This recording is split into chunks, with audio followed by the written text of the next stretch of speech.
Yung Firmax, naalaman ko lang yan because of yung kasamaan ko sa simbahan.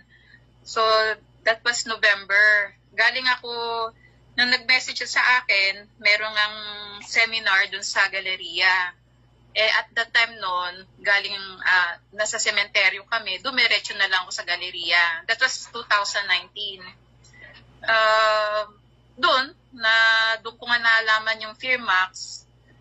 Tapos sabi ko, based doon sa N-Explain, sabi ko baka ito na yung hinahanap kong solution.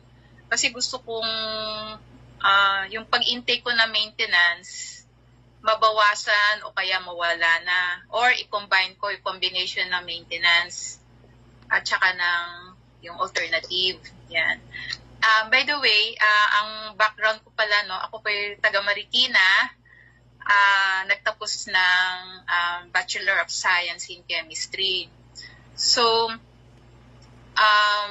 based on going back dun sa testimony ko, based dun sa lecture na pinakita yung mga iba-ibang ingredients ng Firmax, sabi ko, maganda ang product. Sabi ko, may mga nutrients siya, may mga purpose siya na maganda sa balat, no, at maganda rin sa skin.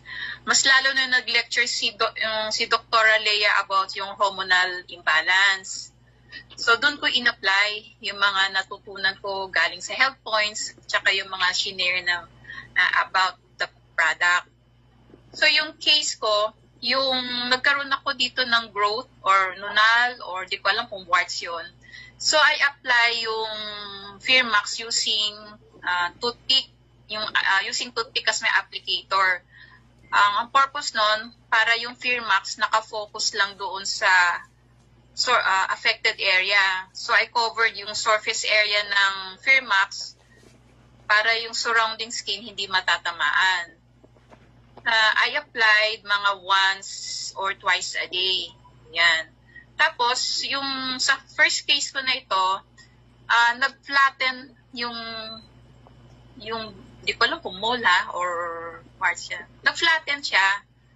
So, yeah, sabi ko, ang galing pala, sabi ko gano'n. Tapos, yung second case naman, nagkaroon naman ako ditong, akala ko insect bites kasi nangangati eh.